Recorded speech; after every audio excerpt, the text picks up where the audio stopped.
going to go live in 3, 2, 1. Good morning. My name is Councillor John Taylor. I'm Chair of the Corporate Governance and Audit Committee. I'd like to welcome everybody this morning, those present here and those that are watching online. I'm just going to go around and ask the members of the committee first if they could just introduce themselves. Not enough room on these things. Councillor Kath Bennett from Cleckheaton. Thank you. Councillor Imran Safdar from Crosslandmore and Netherton. I am Chris Jones. I'm an independent member of the committee. I'm Councillor James Homewood from Ashbrow Ward. Councillor Bill Armour, Burton Ward and ex officio member of the committee. Councillor Angela Sewell, Gurkha Ward. Councillor Caroline Holt, Liversidge and Gomersil Ward. And we have somebody on Teams. Tyler? Oh, yeah. Tyler Hawkins, Councillor for Dalton and ex officio member. And Cabinet member. Cabinet member. Oh, yeah, you can add that on as well, John. Thanks. Thank you. Do we have any apologies? No apologies received. Thank you. Previous minutes of the meeting on the 26th of July have been shared. Is everybody happy with the minutes? Are we happy to approve those? Somebody? Yeah? Okay, I'll take those as read. Declarations of interest. If members have any items on the agenda that they wish to disclose an interest in, can they please speak? I want to register an other interest on agenda item 9, which is the Members' Allowance Independent Review report, because it makes specific reference to the Chair of Corporate Governance and Audit, which of course is me. So I'm mentioning another interest on that. So in terms of admission of the public, this is a public meeting. Yes, Chair. Do we have any deputations or petitions? None received, Chair. Thank you. Do we have any public questions? None received, Chair. Thank you. We're swiftly on to item 7. So I can ask Sean if he'd like to introduce item 7, please. Thank you, Chair. So I'm bringing a corporate health and safety annual report. It's here to give the committee assurance that we've got a health and safety management system in place and we're doing the things that is recognised as best practice. And to get some discussion with yourselves about the report. So basically, you've got a background section of the report, which basically goes through the component parts. So it talks about council's health and safety policy, it talks about the strategy we've got for health and safety, it talks about consultation, it talks about how we monitor sort of performance and compliance. It talks about how we feed that performance information back up the organisation so that management have got sight on that. It talks about the Health and Safety Oversight Board, which Rachel chairs. She just sat just behind me. And it talks about the reporting formats, how we get information to that, etc., etc. And it gives some explanation about the Health and Safety Risk Matrix, which is a mechanism how we devolve responsibility to certain risk leads. That's for corporate initiatives, so it's things like Legionella, servicing of lifts, those type of things, are big things that's corporate, that we have a risk leads for all those, and they're responsible for compliance in those areas. You'll notice there is a red risk on that corporate sort of health and safety risk, which ties in with the corporate risk register, which is about Big Six compliance in homes and neighbourhoods. And it also ties in with the spotlight we've currently got on us by the regulator. I can go through the report in detail, but I'm more than willing to just stop there. I've given you a background of the report. If you want to ask some questions, which way do you want to do it? So thank you, Sean. I'll open up to members. Members have any questions they want to ask? Chris? Yeah, thanks, Sean. It's a really detailed read. It certainly gives me the assurance you described at the beginning, so that's good. I have a couple of questions. One on page 12 on inspections. You've identified kind of 4 main deficiencies. I was just trying to test for myself the significance of those and whether they applied across the council or just in particular areas, and perhaps more important, what are we doing about them? And I suppose allied to that, whether the resource challenges that the council face is having an impact on behaviours in some of the service areas that we're looking at here.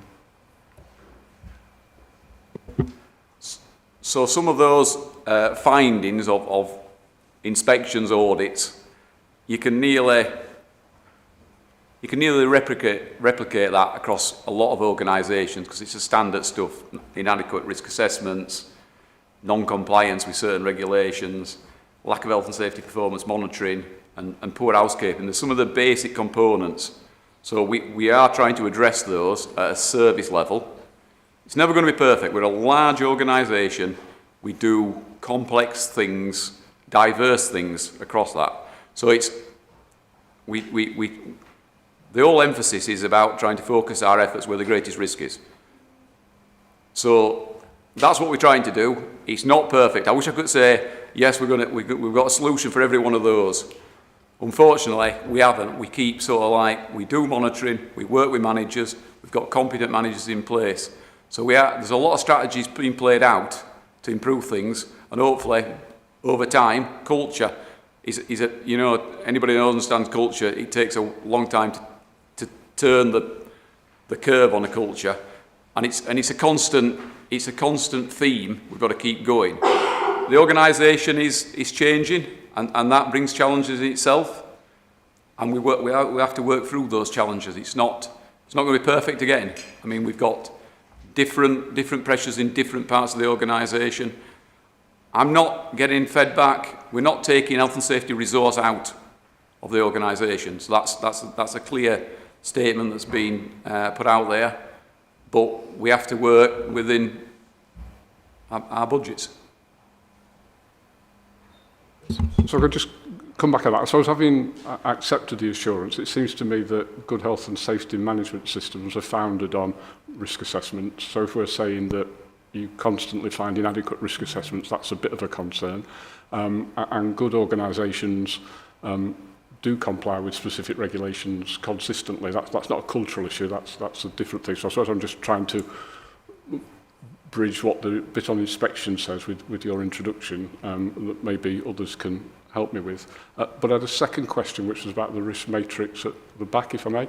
So I've highlighted the red one. I think there are two areas where the risk profile is going up, but there are a number of areas where the risk profile is staying the same. And I just wondered whether the committee and the council ought to be concerned that we're not making progress in some of those areas that are amber and trying to move them into a better place. That is a continuous theme. We are trying to. If you monitor the amount of reds we've had, and we've pushed them down into amber, and we do the same thing with amber ones, we're trying to get them into green.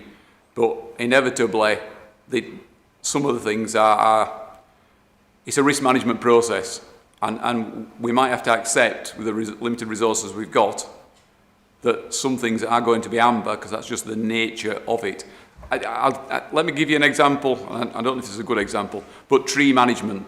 We've got a huge sort of portfolio of trees that we're responsible for.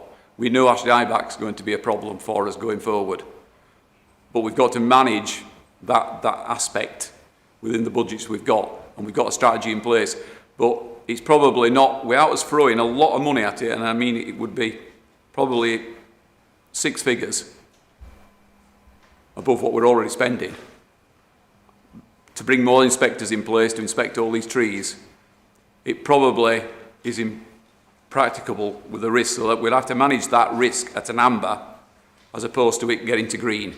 So there's some risk in there that I agree what you're saying. In an ideal world, we want them to get to green, and we'll try as best to, but some of them we're going to have to accept that there'll be an amber risk, and we've got to manage it at that level.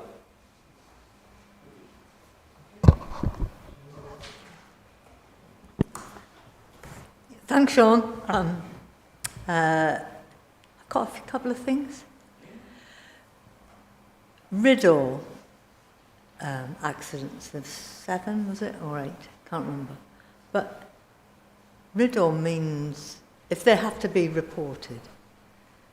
that has significance. In other places where I've been on audit and risk, anything over 3 or 4 was regarded as, this is just awful. And a significant investigation would have gone into each of those to try and make sure that the institution or part of the organisation understood the severity of those incidents. So that's the first thing. I suppose one of my concerns with this is it wasn't clear to me where the conversations about health and safety occurred within the council laws, other than here. I mean, does it go to the cabinet? Do they have a full discussion about this? That's the first question. So the reporting lines are, so the strategy is to manage risk at a level, an operational level, where the people that interact with that risk need to stay safe. So that's our one objective in our strategy. But we recognise that there are different levels within the organisation. So we've got service area responsibility, we've got directorate responsibility, and then we've got a health and safety oversight board, which Rachel chairs, which involves all the key reps from services. We all come together to discuss some of the issues around it. So your RIDOs, that's one of our discussion items. Like, how many RIDOs have we had? Is there any learning from that we can share across the organisation to try and sort of like prevent recurrence? Because that's ultimately what we're about. Accident stats, which RIDOs are part of, are reactive. So something's already gone wrong, and we want to try and sort of like look at what went wrong to try and prevent recurrence. So it goes to the Health and Safety Oversight Board. The 6-monthly report then goes to ELT, and I think... Yeah, that then goes as part of the suite of performance and assurance documents into Executive Board, which is essentially Cabinet, so that we update them regularly. But Councillor Hawkins is the portfolio holder for health and safety. It's about to undergo the training, obviously the IOSH training, and we report to him regularly as part of portfolio briefing. Right, okay, well, that's clear, thank you. But I just think more emphasis in my view, more emphasis needs to be put on the riddle stuff. 2 other points. One is the e-learning. Just make people do it. That's all I'm going to say, because half the folk haven't done it, and they need to do it. And then the next one is page 15, describing an incident as an unfortunate accident shouldn't be part of a health and safety response. Because there's never an unfortunate accident. An accident has a reason. Anyway, that's what I think we should be doing. And I'll just leave that. And then the last thing is, it's really concerning that I think it's homes and neighbourhoods are in red in their risk matrix. Because they're the guys and gals who are doing the stuff where the accidents can occur, primarily. And you just go, this isn't acceptable. So if I try and answer some of the... So let's start with the open name, what's fresh in my mind. It's right that our health and safety risk matrix is red, because if it was green, and we've got all the spotlight we've got on us currently from the regulator, it'd be out of kilter with the organisation. We are working closely with homes and neighbourhoods. So let's use Legionella as an example. We know that we've just sort of reported ourselves for poor compliance with their standards. So we are working through a suite of different arrangements to improve health and safety performance. So some of it is directly, I don't think the rating indicates that we're bad at protecting our own health and safety of employees and residents, but we're not meeting some of the standards that's expected of us by the regulator. So that's one of the drivers for the rating being red, which could be an indirect sort of alignment to performance, but where we've had to report it, it would have been wrong for it to be green when we know the regulators got a spotlight on us at this moment in time. Is that sort of... No, it's red. Therefore, there's something that's not right. Yeah. So you know, we have to accept that. And I'm not saying that's your responsibility.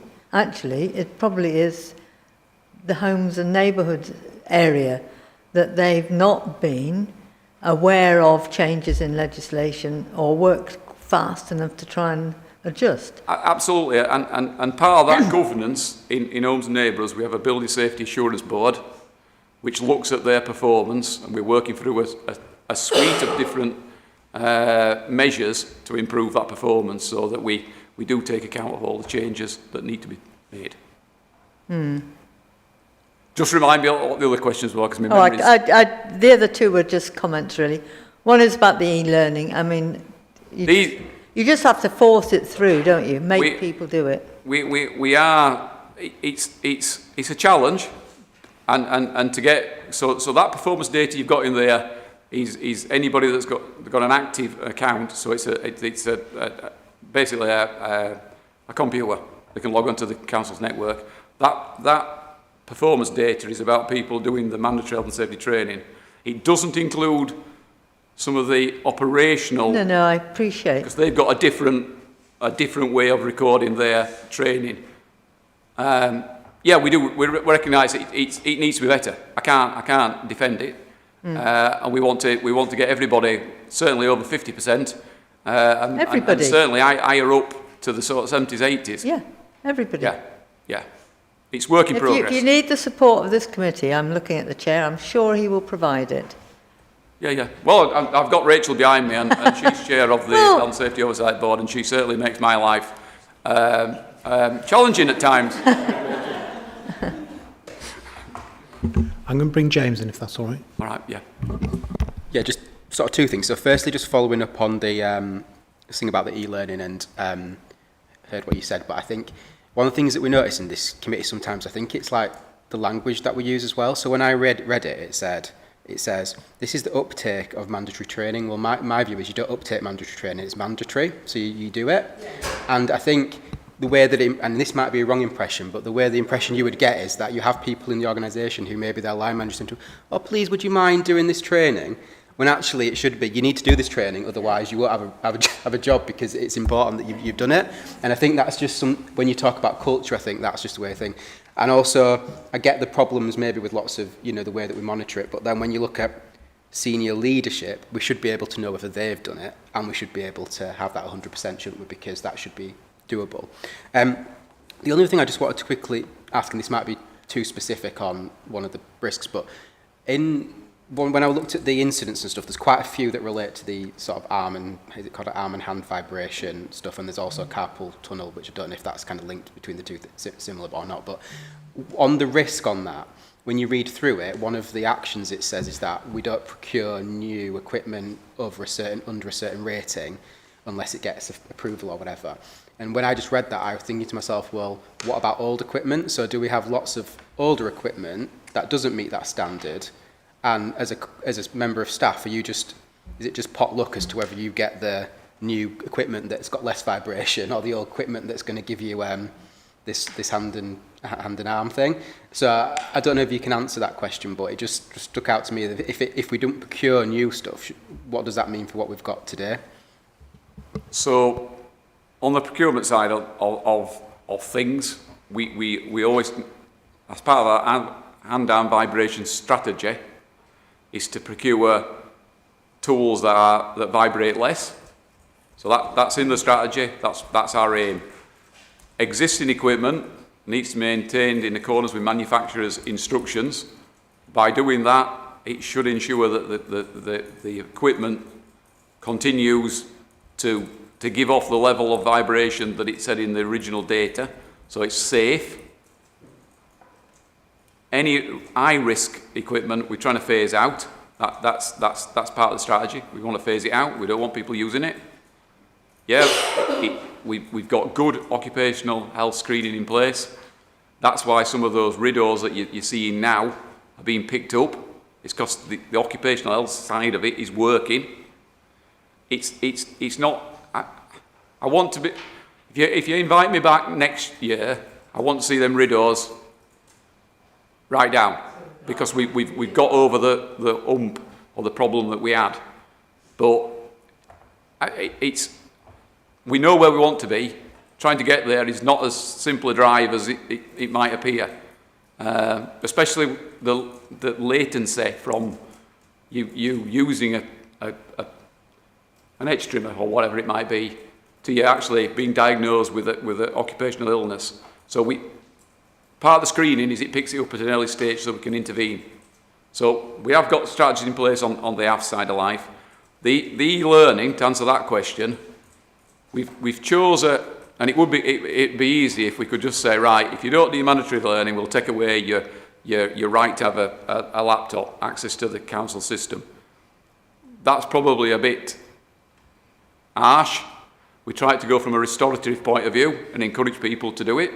We might have to look at a different strategy, but we're still sticking with a restorative approach to encourage people to do that mandatory training, and we'll keep on to them until we get them levels up. The senior leadership one, that figure looks worse at this moment in time because a lot of people are on renewals. So they've done, so when you do IOSH for senior executives, it lasts 3 years. So when you get to the end of your 3 years, you have to redo it again. So we've got quite a few people, 29, are either on a renewal cycle or they're new to the organisation. So Sam is new, so you'll belt her back. I'm putting her on the spot here. I don't know, but Sam, have you been asked to do your senior executive training?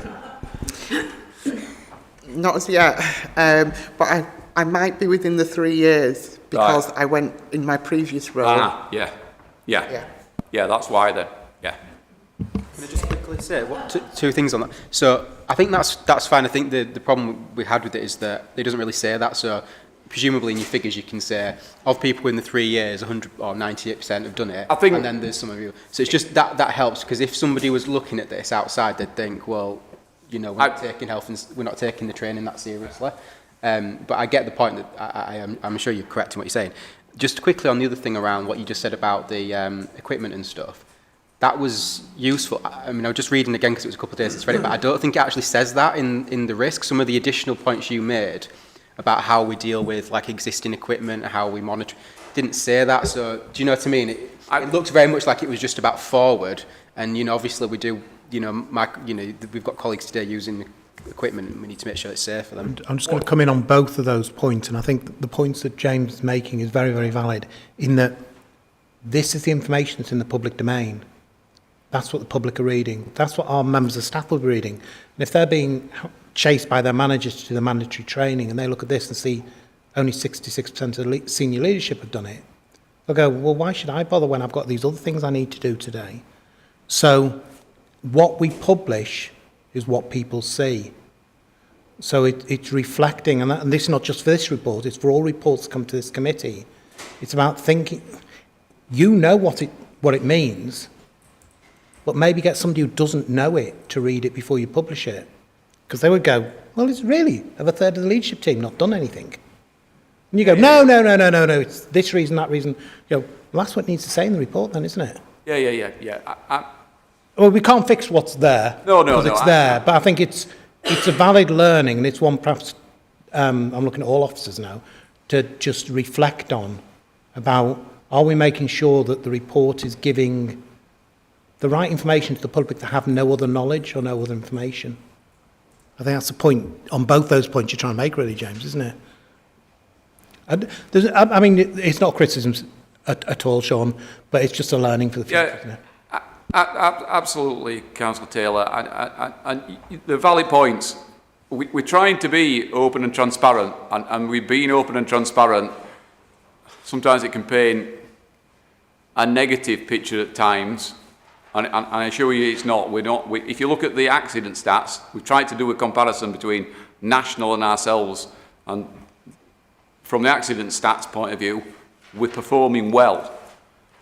There are areas of our health and safety management system are performing less well than others, and we're putting strategies in place to improve. So, but some of this information is more management information for us. It's for Rachel.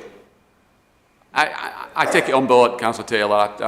I think if you're putting it in the public domain, yeah. the public need to be able to understand it. Yeah. If you're putting stuff in the public domain that you then need to contextualise when you speak about it, the public aren't going to have that context. No. They're going to read what they see. Yeah. So that's the learning to take away from it, and that's for all officers, really, not just... Yeah. Did anybody have any further questions? So, just on that, I meant to say it at the start, so I've really enjoyed reading it, but there's an awful lot of acronyms in this report that I didn't understand, and I guess, taking your point, if these reports are intended for a wider audience, or even just for this audience, to be frank, it might be worth reflecting on whether sometimes some sort of glossary or something would be useful to the reader. Because I'm looking at the section on Legionella, which I think I know a bit about, but I don't understand any of those acronyms, and therefore it's a bit difficult for people to understand the risks and the actions. So I think taking on that point really about content is worth it. We were pointed out to us that there were a few acronyms. Health and safety emergency planning, my world revolves around acronyms, and because you know what it is, you take it for granted that everybody's going to know what it is. So in future, we'll make sure that where we're using an acronym, it's spelt out in full the first time we use it, and then people can understand it. Yeah, we've all done it, so yeah. Thanks, Sean. Is there any more questions, or are we happy to note that? Can we just say, despite having given you a rough time, you're doing a great job, Sean. Thank you. Well, we just want to see it better next time. Well, look, like every day is a learning day, isn't it? And I assure you, we won't be making the same mistakes again. Thank you. Is everybody happy to note that report? Thank you. Thanks, Sean. Yeah, I'd run.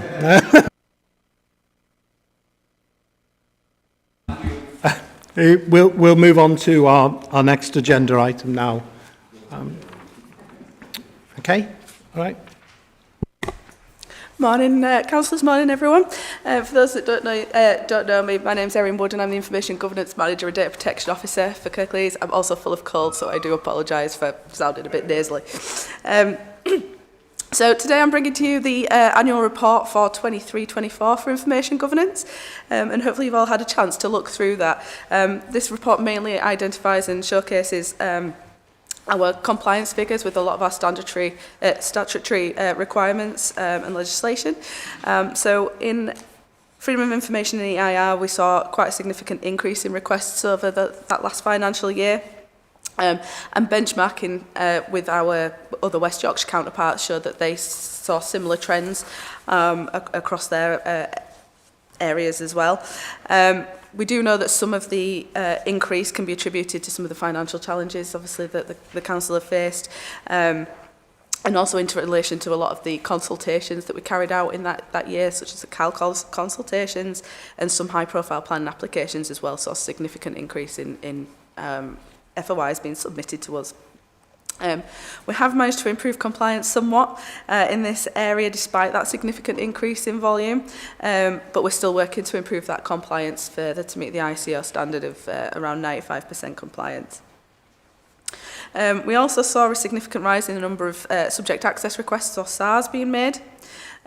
Compliance dipped slightly in that area, and we are working to combat that. If you've ever understood a subject access request, you'll know that they're quite lengthy documents that require a lot of effort and redaction, especially when we get quite an increase in children's social care files that require quite significant go-through.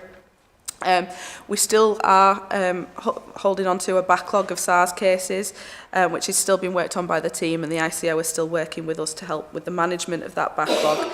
The ICO recently acknowledged with us that they understand and can see that we're clearing that backlog quite well, but unfortunately as we clear the top, more requests have been added to the bottom, so the figures aren't particularly changing all that much. So we're now working this year on revising how we approach that backlog. The ICO previously advised us to work like oldest first. We're going to start with sort of a pincer movement to try and prevent more being added onto the bottom as we close the top as well, so that we can hopefully get rid of the backlog altogether. We also had other data subjects' rights. We dropped in the number of, we increased in the number of data subjects' rights requests being made this year. That was due to they were mainly erasure requests due to some information that we put out around council tax bills through my Kirklees accounts, and it was just a number of people that had said they moved out of area now and didn't want to be contacted further, so there was no sort of significant issues there. And in terms of disclosures, you'll see we've got quite a few disclosures. So they don't have statutory timescales. They're not part of the data protection legislation, but they're disclosures that we make to places like the police for helping us support with any cases that they're investigating. We do hold ourselves to account in trying to respond to those in a similar timescale that we do with subject access requests, just so we've got a benchmark to adhere to. We did compliance did fall in that area slightly last year, but that was because we were really trying to throw more resource into that statutory compliance that we needed to address first. We've also got a slide on there around data protection impact assessments, or DPIAs, and incidents. Both of these remain relatively consistent across the board in terms of numbers that we're receiving year on year, and that's kind of what we'd expect to see at this point.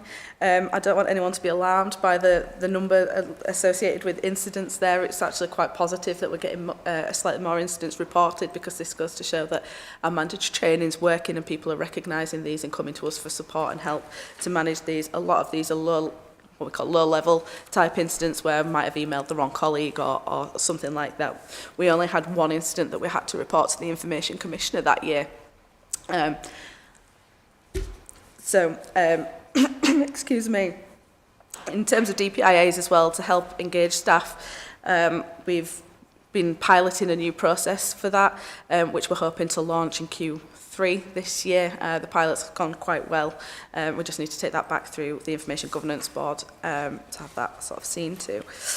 I also have a slide on mandatory training. I'll take the same points that you've just all given to Sean, but I will say that we haven't reported on mandatory training in the past few years due to COVID. It wasn't a priority for us in ensuring that had been done. So we don't have any comparable figures there. We've only got the last sort of year. That training was released in the July, and we're asking everyone to complete it it's slightly off the financial year. It's in what we call the Data Security and Protection Toolkit year, which runs June through to May. That's just an assurance that we have to provide to NHS colleagues and counterparts around our level of assurance for adult social care to be able to access NHS information. So we are asked to have a 95% compliance rate, which, as you can see, we're not there yet, but there are some of those similar caveats that Sean's pointed out. This doesn't capture the dispersed workforce, for example, because they do a slightly different training. We require them to complete a leaflet, a read of a leaflet and sign and report back, and not all managers are uploading that information back into the system to note that they've done it. We are working with L&OD at the moment to try and improve compliance, uptake and culture change, and work on how we can better sort of approach dispersed colleagues as well by creating a toolbox type talk so that we can go and provide a video so that we can tick it off rather than giving them something to go away and read and potentially lose or not return back. So that's just a high level summary of what we've got in that report, but I'm happy to take any questions. Thanks, Aaron. You can pause. I'll open it up to the members. James? Yeah, I just had one question. You know, on data privacy impact assessments, and you've got like similar numbers each year. What's going on there? Is it you know, when you've got 73, 71, is it that there's 73 new data processors that are high risk, or is it you're asking each area, whatever, to review all of their DPIAs every single year and resubmit them? So these are generally new ones that are coming through. Some of them are updates, so things like processes change, like we've had the shift onto like the mosaic system in adult social care, for example. So they already had that data processing arrangement in their previous system, but we go back and we check through the new system to make sure it's up to data protection standards. We do ask for DPIAs to be reviewed regularly. We don't ask it for it to be annually. It depends on the level of risk associated with that processing. And that's something that we're working on and hope will become easier with this new document that we're creating, because it will be a living document through SharePoint and things like that. At the moment, or historically I should say, it's been on a Granicus form, which once it's done, it's kind of done and everyone's got to start again, which puts people off from reviewing it. So that's why we're moving to that approach. Thank you for that lengthy explanation of your report. And I heard what you said about mandatory training. We'll leave it at that. But it is important, especially because it can open errors then are opened up, aren't they? And then the organisation gets into difficulty. The question I wanted to ask was about the numbers of FOIs which have risen very significantly. And I think they've all come from Cleckheaton Ward. I'm not kidding, not by me, but by people who are just we claim to share information, and I don't think we do. I've asked for a report, was not given it, which I think is poor. I could take it further, but I'm not going to. But there is an issue in this authority. I know we're in difficult times, and more controversial decisions are having to be made, but that does not mean we should shy away from sharing the information on which those decisions are being made. The more we do, the worse it becomes. And there will be a rise in those FOIs unless there is a change in approach by the council. And you don't want to have a load of FOIs because they take ages to respond to. So if somebody says, "Why are you doing this? Can you give me the information?" Just put it out there. So it's, I suppose, Chair, it's a sort of request for the council to change its attitude to releasing information. I think I'll come in there. not ask Erin to answer that, but I just wondered whether Tyler had a comment on that, because I think it's really an administration issue, isn't it, rather than an information governance issue. Well, twofold, but yes, very much so. And we do need to be transparent and honest with ward members, with the public. I think this is something that certainly came out as learning from the NAB Lane calling that we went through most recently. That seemed like a right effect on the screen then. But there's lots. There is. I do agree with Councillor Piddock that there does need to be learning behind that, so that we are being open and transparent, and that has to happen across the organisation. That's not just something at a top level. We've got to, we're making some. As often is said, there's some very difficult decisions coming through, very unpalatable decisions, and we just need to be honest with the public about the challenges we're facing and why those decisions are being brought to the table, and then through that we can have that dialogue to find other ways, agree to go in the direction that we are going in. We're just able to have a freer dialogue, which I think leads to better governance. So, yeah, no arguments from me, Chair or Councillor Pinnock, and I'll certainly be engaging with you following this meeting as well to see how we can do that certainly from my role as well. Thanks, Tyler, and perhaps if you can share that feedback from here with the rest of the Cabinet as well. I think Councillor Holmes wanted to come in, James. Okay, well, just to say there's because to me there's sort of two angles on this, because I've had the same situation where I've asked for some information and been told, oh, that's not public information, and I said, well, I could just put in an FOI and it'd have to be provided, so why wouldn't you just tell me? But also, I guess, the other problem we've got on the other side is just how we provide information. So obviously a lot of information is in things like cabinet reports and council reports and on the website, but it's not necessarily easy to navigate for people. So if they want a specific bit of information, it's just as easy for them to put in a request. And I guess, I know we always have this discussion, it's like, how can we, you know, use our websites and stuff to make them in a format that people can use. So I guess if you do have a decision that's affecting people, actually, is there somewhere where there's just a lot of key FAQs or key information that we can provide that might help people and have a less impact? So I guess there's kind of two different aspects there. Just building on that, and it's one perhaps if we'd ask Rachel to take back to the team. We've got My Account, haven't we? So, and that shares some local information. So if you go on it, you can see the planning applications in your area and things like that. Maybe that's where they ought to be putting some of this information, so that residents can go and see things that are impacting on them or on their area. I'm sure there's a lot of work to do, but it's perhaps a suggestion to take away. Yeah, thank you so much. And I think I'll be coming and talking to all of the groups about kind of customer expectations and the piece of work that we want to do about how we can improve that in terms of how we communicate what we do and how we communicate more effectively. So I'm really looking forward to hearing all members' feedback on how we can do that more effectively. With the website, we struggle sometimes about accessibility versus convenience, because there's quite a lot of rules about accessibility that we have to comply, and sometimes that doesn't make it as easy to put some of the information in the format that we might all want to search. But I think John's point is a good one about the My Kirklees account and how we can use that to kind of push messages that are much more local to the place where somebody lives, or councillors obviously, rather than just a generic message. So I'll take that back. Thank you. I've just got one more suggestion. Again, I'm going to come to Rachel on it. So this report from Erin and the previous report, mandatory training came up, and the data and the paucity of the data.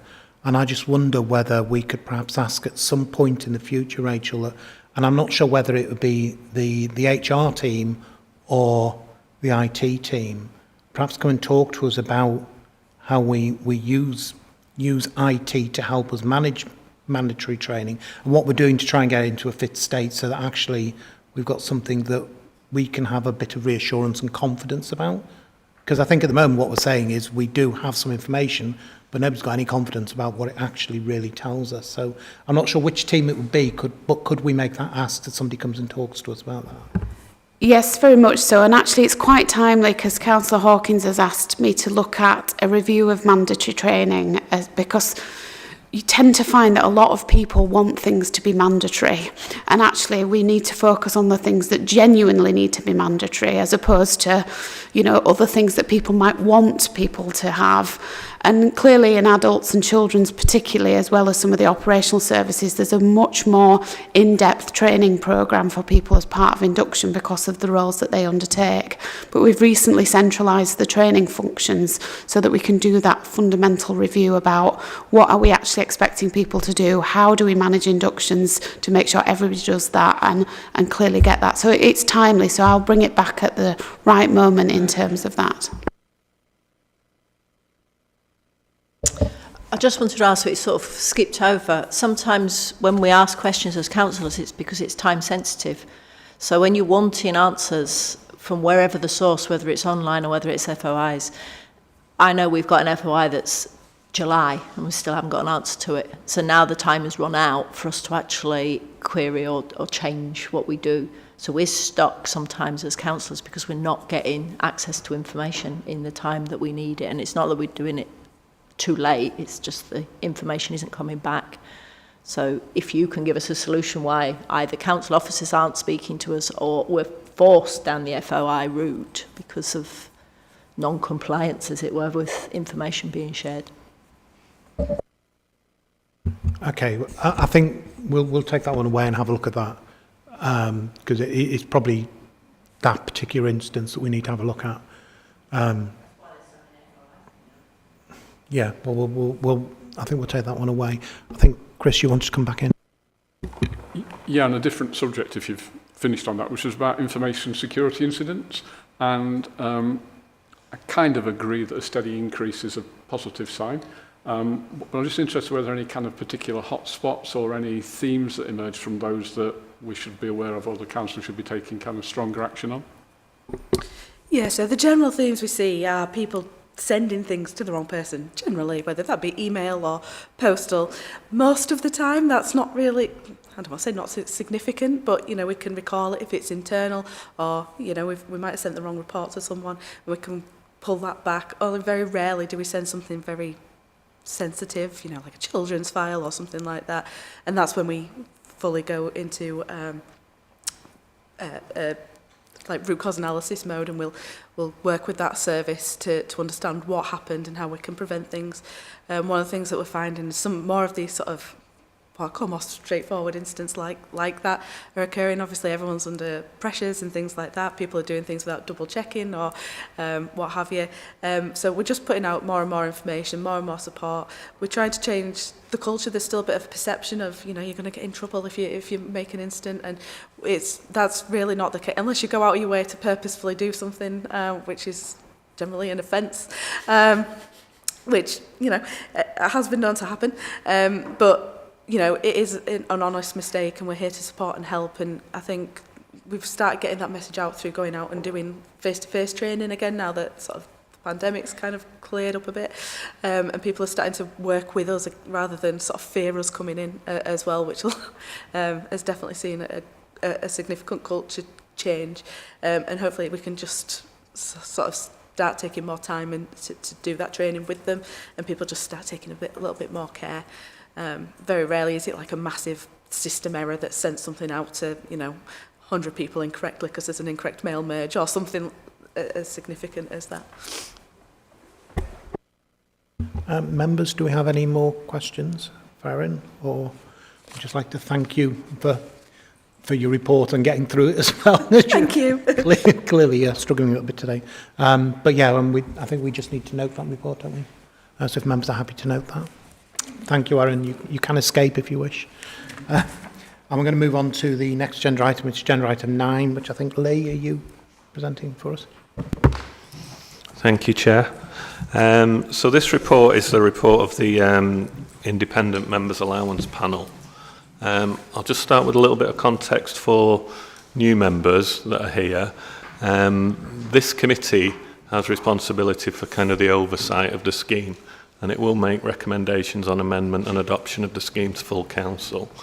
Those recommendations are based on the outcome of the independent panel's findings and recommendations. So this report summarises the findings and recommendations from the panel when they met in June. Just as a little bit of context as to why they met this time, there was a resolution passed at council in September 23 that was asking the panel to be convened, and it was asking for, just taking a step back, a full root and branch review was done in 2021 and reported to council in 2022. That review did recommend some fairly significant increases to allowances, which ultimately the council decided not to accept. They accepted that the scheme be updated in terms of the pay award, but they didn't accept the wider recommendations on increases to some specific allowances. What the council wanted to do was to get the panel together and basically hear some context in terms of the finances of the council. Obviously that context is important. They are an independent panel, so their recommendations, you know, they do make them based on the evidence they hear. But I think members of council felt that some context in terms of the financial situation would be helpful to them when they come into sort of making recommendations. So what happened? The panel got together in June to hear from, and they heard from group leaders, they heard from the chief executive and the deputy chief executive. So this report kind of summarises that meeting and what came out of that meeting. There was also a written submission from one group leader who couldn't attend. So basically the upshot of what they came up with is set out in the recommendations in the report, and what they felt was that at the moment, as I say, the 2022 scheme was accepted and they did accept the uplift in terms of the pay award. That's something that they think should happen for the current scheme, and they do think they should apply that going forwards. It was originally a recommendation of the Democracy Commission back in 2017 that the allowances scheme should be linked to the pay award. So I think that's something they would like to see for this year and going forward in future years, that would be applied. Clearly the pay award's not been determined for this year, so when it is, subject to this committee approving this and council approving it, it would be applied to the scheme. One thing they also picked up on was, and Councillor Taylor's alluded to the fact in his declaration, that they concentrated on a couple of chairs in terms of which they felt were a little bit out of kilter in terms of the responsibility. So there was the CGA chair and there was the chair of the Fostering and Adoption Panel.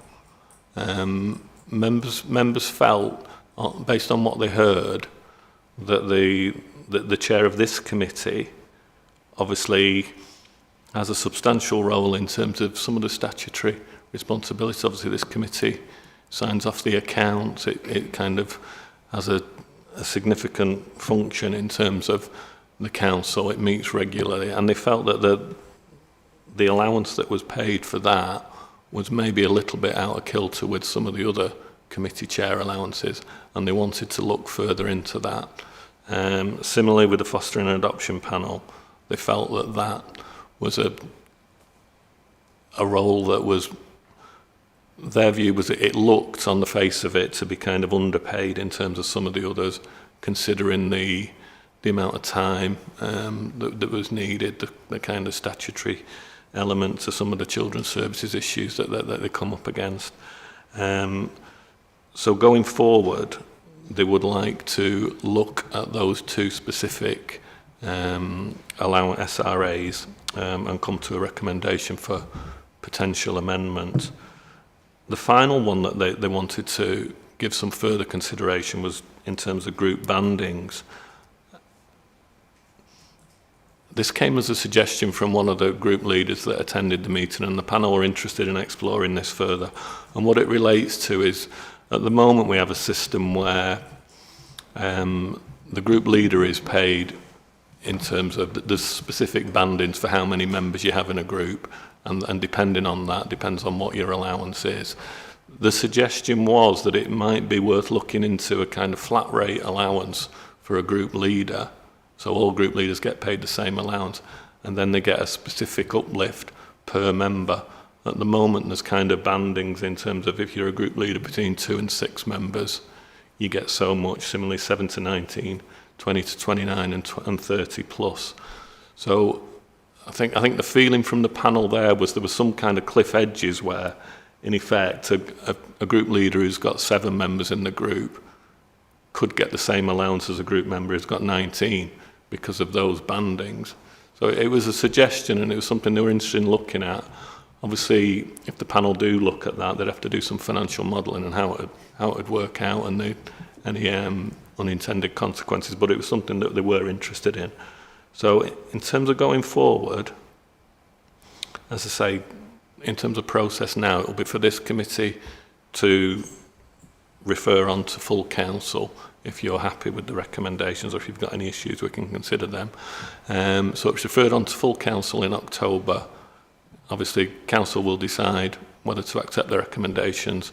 Subject to that being accepted, then we would reconvene the panel to look into these issues and then report in February to full council with a fuller report. So in effect, this in some ways is an interim report. As I say, they looked at the financial context and they looked at some of the issues that members brought with them and identified that there was maybe some further work to do.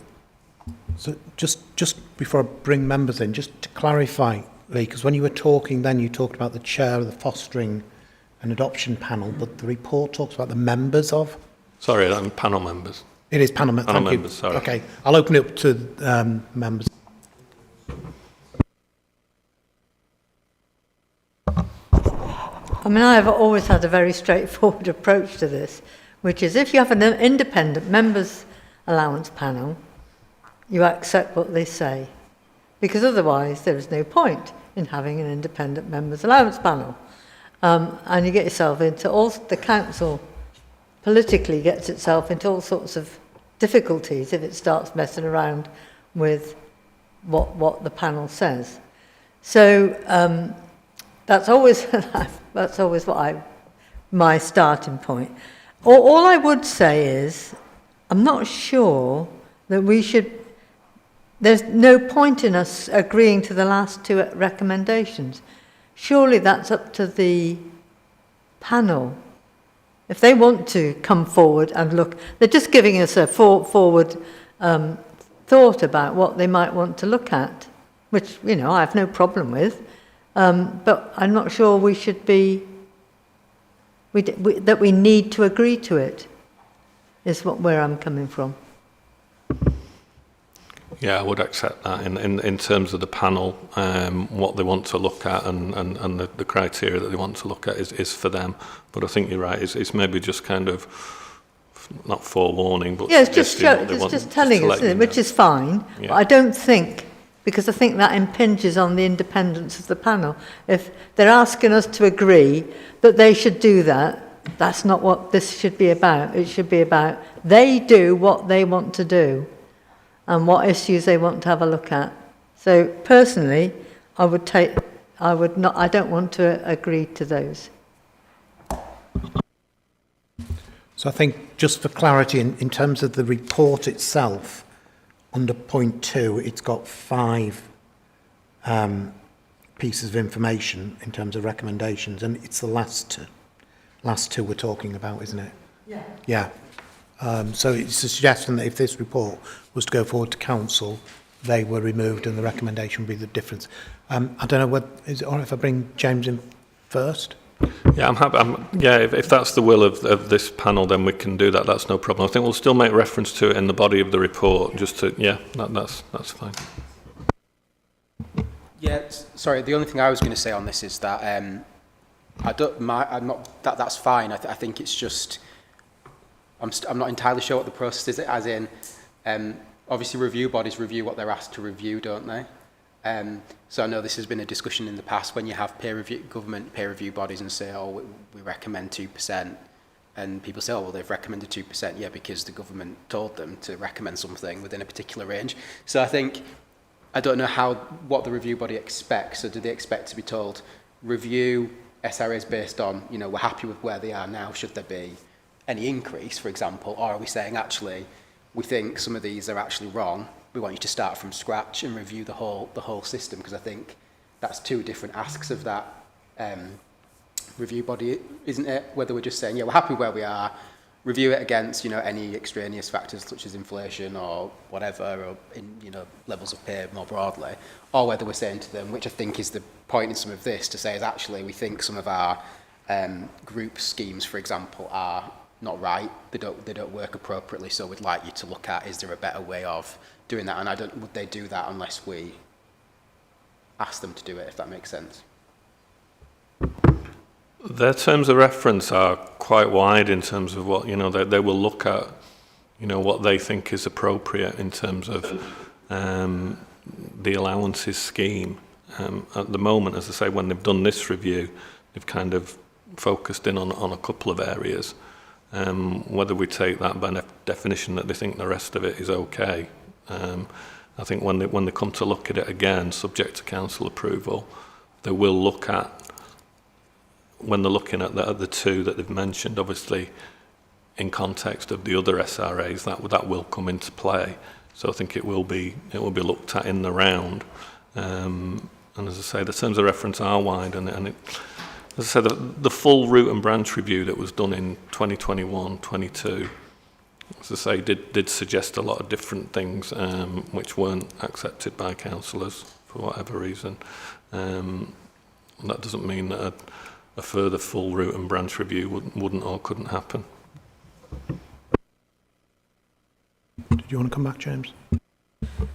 Yeah, I don't know. I don't want to get too far into it because it's going what our opinions are as opposed to letting them determine. I suppose all my point is happy to go with whatever the right approach is, but I just think we should make sure that if we're taking some of those recommendations out, if they're still in the report as what members have said, then I'm sure that the review panel cotton on to that, wouldn't they? But I guess just making sure that that it's clear what their kind of scope is and what we're asking them to look at, basically. Okay, any more questions? Do we just want to summarise where we are? So in terms of the report that we're going to take to council, the independent panel's review report, which is effectively like the appendix to this report, will stay as is, won't it? That won't change because that's what they produced. Am I right in that? Yeah. So all we're talking about is the report that goes to council from this committee will have contained in it that this committee recommended that points 1, 2 and 3, 1 and 2. 1 and 2, yeah. And it will make no mentions of 3 and 4, but they're contained within the appendixed report, and we're not making any, we're not putting any conditions on what the independent panel can review when they meet again later in the year. Is that right? I was just going to say, just as you were going through that, is it worth us saying something like for point 3, rather than having that list just to say, and for 25-26 scheme, consider review of the roles and responsibilities and SRAs as seen fit by the panel, or something like that? Because otherwise it's not telling them to... Yeah, I have no problem with that. They keep it as broad as we can. If officers are happy with pulling something along those lines. Yeah, happy to update the report, yeah. Is everybody comfortable with that? Okay, thank you, Lee.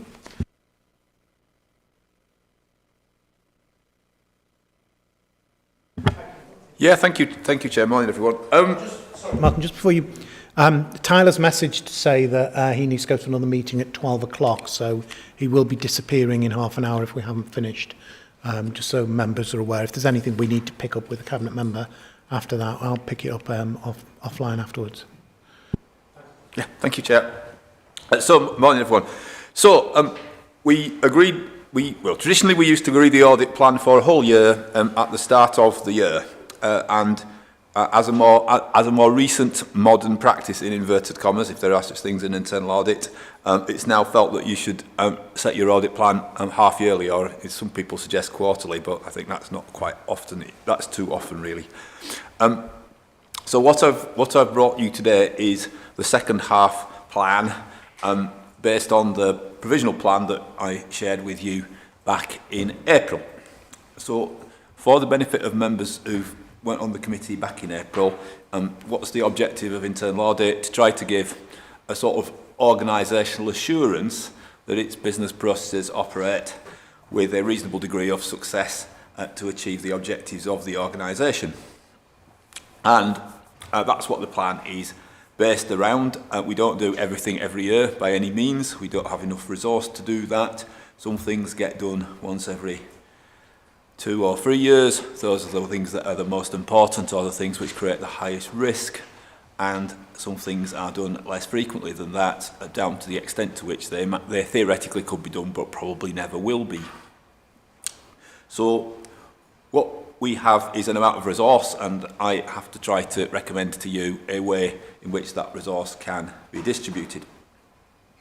At the last meeting, you asked that we make some amendments and adjustments to the structure of our plan, so that we perhaps were spending too much time on schools particularly, and not enough time on more general assurance related to the council's activities. So I have taken that on board in building up a plan which we've discussed with the executive team, and I bring to you for consideration today. A couple of things that are worth me just observing to you. By the way, the audit plan as proposed is as Appendix 2, if no one has spotted it.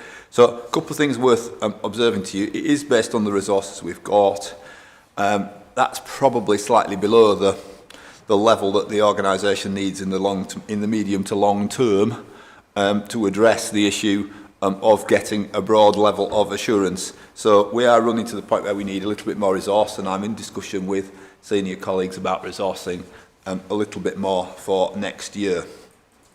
But for now, we've got a level of resource, and this is the plan proposed. So a reduction in schools from essentially what was about 12 to 6, and that resource has largely gone into a few more routine financial audits, particularly one that was asked for by the new CFO, not here today, when he was asked by the pension fund to certify that our payments to them were accurate. So we appreciated that we hadn't actually done a review of the council's pension fund calculation methodologies. So we are having a go at that as an audit at the present. We actually have already started. So yeah, slightly in advance of the time.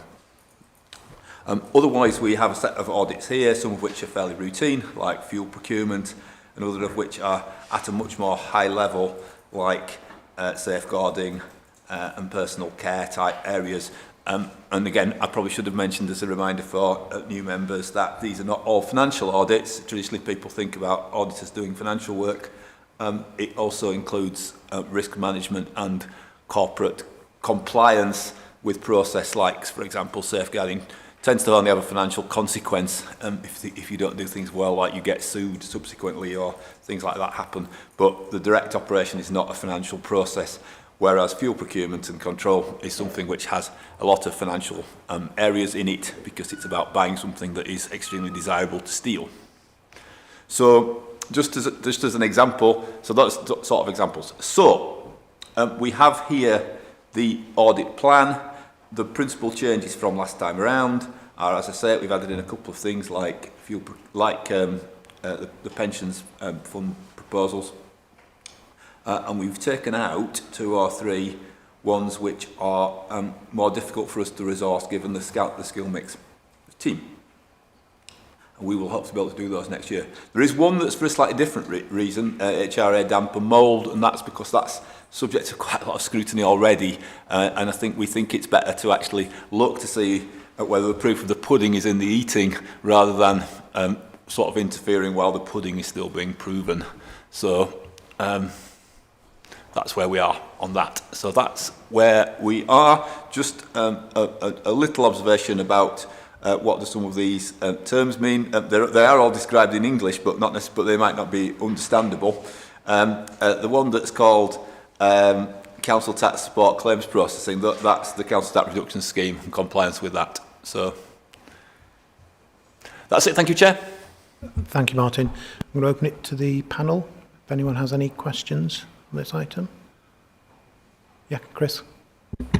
Thanks, Martin. And we'll perhaps come to the 3 items that are excluded in a minute, but in your report, I think it's paragraph 2.9, I suppose the question is, at this stage of the year, are you confident that you will be able to give the committee the assurance it needs at the end of the year, given the resource constraints that you face, and given the fact that you're having to remove 3 really meaty items from the plan that would contribute to that assurance? I'm confident I'll be able to give you an opinion. My opinions, as you know, and as the committee knows for some time, have always been caveated somewhat about the level of resourcing and the allocation. So it's important we remember that my opinion is always based on the sample that we've looked at and what we've been able to look at. I think for this year, it's probably still just about doable, but we are getting to the point where if we keep reducing the level of resource, we are not covering off enough of the things that are listed in Schedule 1, Appendix 1, essentially, each year to be able to continue to give assurance. So we're okay at the moment, but there is a risk. So I think you're right, Mr. Jones, to point that out. But I'm sure we'll be able to give an opinion this year, but next year, if we don't have a bit more resource, it's going to get more difficult, and we'll need to talk about that next year if we don't have any more resource. So I suppose the follow-up to that is what's being done to make sure you have got sufficient resource for next year, because we need to be doing that now, not next year. And my second question was going to be, if I get it all done in one go, is just sat here, I'm quite uncomfortable about the 3 things that have been taken out. If I look at the council's risk profile, any organisation this size, cybersecurity is always a huge part of the risk profile, isn't it? Because it's the world we live in. And the other 2 seem really important in the context, at least as I understand it, as a kind of peripheral participant in a way, has been really important to what the council's about at the moment. So I think we've got to be really clear as a committee if we're happy for those things to be removed, and currently I'm not quite happy, in fact not happy at all. So, with regard to the form, look at the first question. Rachel, Kevin, and I have had a conversation. Sam wasn't there, despite being my actual supervisor. But we're hopeful that we'll be able to come up with a solution that puts some more resource into the audit team next year, or later this year, probably. Yeah. With regard to the three that are on the list, I think perhaps it's fair to say that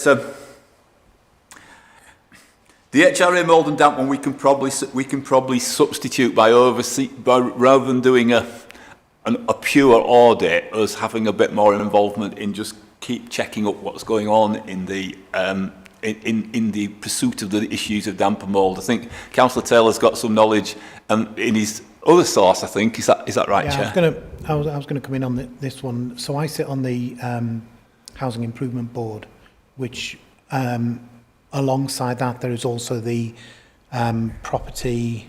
Can't remember the name of the board. There's another board that looks more the more technical aspects of housing. So there are two assurance boards that are in addition to the work the internal audit do. Also on damp and mould, we are reporting to the external regulator as well on a regular basis as well. So I think the rationale for internal audit stepping a little bit away from it is because there's other parties that are already focusing on that. So in terms of the best use of a limited resource, I think that's the argument, isn't it? That there are other people looking at this at the moment, so whilst they've got that spotlight shining on this area, probably the internal audit resource is better used elsewhere. I think... Yeah, agreed, Chair, yes. Yes. Now, as for capital plan delivery, again, that's something that Kevin and his accounting colleagues are looking at with extreme care, and particularly careful at the moment, because I think the Chief Finance Officer is of the view that our undelivery of capital plan represents, to an extent, a opportunity to make some cost savings because you incur less costs on interest, etc., ongoing. What he's trying to do is to get the organisation to core prioritise the capital plan into the things that are most important for the organisation. So, again, to some extent, a capital plan delivery audit would actually look at why doesn't the organisation achieve the things that it's not achieved historically, which is the contra to what the organisation is almost wanting to do. So it would be wrong of me to say that the capital plan is a wish list, but some content of it is not an absolute priority at the present time, and we need to bring that down to a practical, sensible level. We've underspent for years and years and years on capital investment, and it's bouncing that back. So whilst there's scope to do some work on that, I think that might be, again, something to look at next year. Actually, cybersecurity is the one that I would probably acknowledge is the most important one of the ones that are in here. And again, we perhaps could try to prioritise something into looking into that. But it might be at a particularly strategic level, or to find out what our IT colleagues have already done to make arrangements with cybersecurity. Cybersecurity is ultimately an extremely specialist area, which certainly my team don't have the skills to review. I'm not always convinced that some other external auditors have, but there are experts in this world, and so I think we perhaps just need to find out what assurance the organisation is getting from other sources, really, Chair. I was going to come in actually and possibly bring Rachel in again, but it's probably Terence and that team that perhaps ought to, perhaps maybe at one of our subsequent meetings, even if it's a written report or something, just provide a little bit of an update and a bit of assurance around what is being done with cybersecurity through the technical team, rather than internal audit going in and looking at what they're doing. Because as Martin says, his team aren't in any way cyber experts, so I wonder what level of assurance really they give compared with the assurance that we probably get from the people that are doing the proper monitoring. Is that... Yeah, that's absolutely fine. I mean, scrutiny do look at it quite regularly. We always take the report in private purely because a lot of our strategies for mitigation we don't want to share, because that obviously means that the people that want to hack us will use that to their advantage. So if the committee is comfortable with that, we can have a private discussion on our mitigations. I think we'd welcome that. Just to come in as well, so from an external audit perspective, when our IT audit specialists audit, the work is ongoing and they do look at cyber at a high level, albeit we'd expect our view on it is a higher level than perhaps an internal audit would do. But again, to add, if we do find anything, it will be we'd look at the commercial aspects of our report, that we wouldn't be saying these are the weaknesses. We'd have to look at how we maybe report that back to members so that we're not highlighting exactly for some bad actors to see where those weaknesses might be. Yeah, I should probably, Chair, just apologise to Greg. I didn't mean to say that the Grant Thornton's staff were not competent to do it. It's just that finding experts who can do this type of work is extremely difficult, and you've got some access to some specialists, haven't you? So yeah, I think it's a combination of those factors for the committee to get that assurance. Chair, please. Wanted to come back in? Yeah, it was just to say, I understand what's been said, and I do appreciate that cybersecurity is a difficult area and there might be quite a lot of costs associated with it. I'm just a little bit concerned about, thinking about overall risk management, saying, well, you could say that about anything, couldn't you? You could say, well, Audit are not experts in any of these fields, so why bother auditing them? So I think, I know there's differences in applications, but why does a school need to be audited? Why can't they manage their own risk? It's about having that audit oversight, isn't it, in all areas? So I think I get what we're saying, and I think fine for us to have that report brought back by the specialist teams if that's the right approach. But I still don't think we should just say, audit in this area isn't required, because that doesn't seem correct in terms of the risk management structure. Yeah, no, I agree with what has been said so far.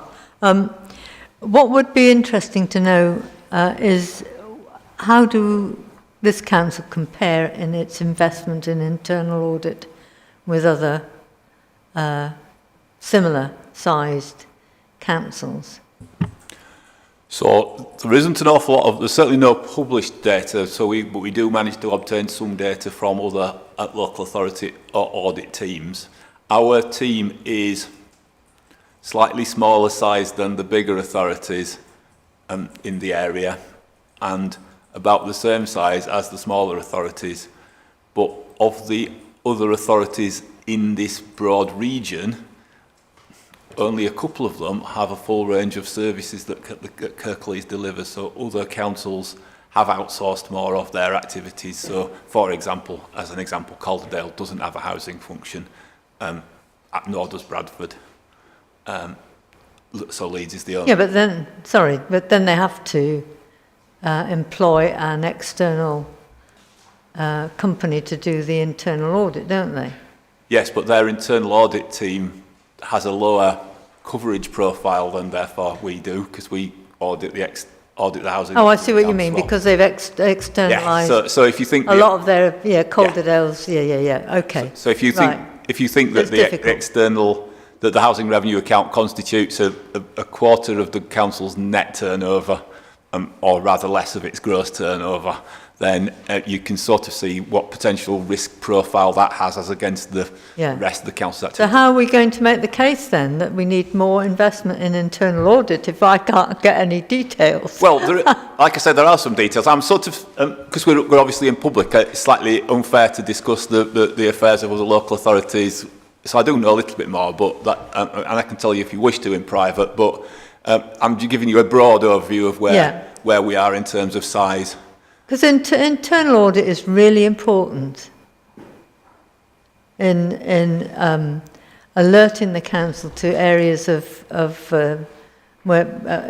improvement and change of approach, hopefully before issues arise. I mean, that's why it's so good, isn't it? I would say yes. Interestingly, that is exactly what Rachel and Kevin, Chief Finance Officer, said when I had a conversation with them. But it was important that we do try to keep the role of internal audit fairly high in the organisation to be sure that challenge does come back where things are not going well. So it's important that we sort of try to do that, and it's hitting at a number of levels, because some of the assurance we need is about broad systems functioning correctly, because otherwise you are building your operations on sand essentially. But much of it now is about how as a holistic arrangement an entire system functions, and that's why the number of audits on the list is actually down from what it used to be, partly because we haven't got as much resource, but partly because we aren't trotting around reviewing a branch library like we would have done in the past. So these things like safeguarding audits take a very long time to do, because there's an awful lot of areas to investigate. Going back to Councillor Holdsworth's observation about, you know, should you ignore stuff? It's a difficult balance, isn't it? I think there are some things that all auditors can review the generality of, is there a system in place? Have they got controls in place? What are they? Do those seem reasonable? As you move more and more into, which is exactly how we would audit something like safeguarding, when you move into specialist areas like cyber, it gets much more difficult. And I think, again, GT, I guess, do the same thing, which is their own auditors review general transactions, but they're getting specialists to help with the things like IT. Martin, did anybody have any further questions on this item? Are we okay to note that? Okay. We're just waiting for Naz Parker to come and join us for the final agenda items. We'll just take a brief comfort break while we're waiting for him to arrive.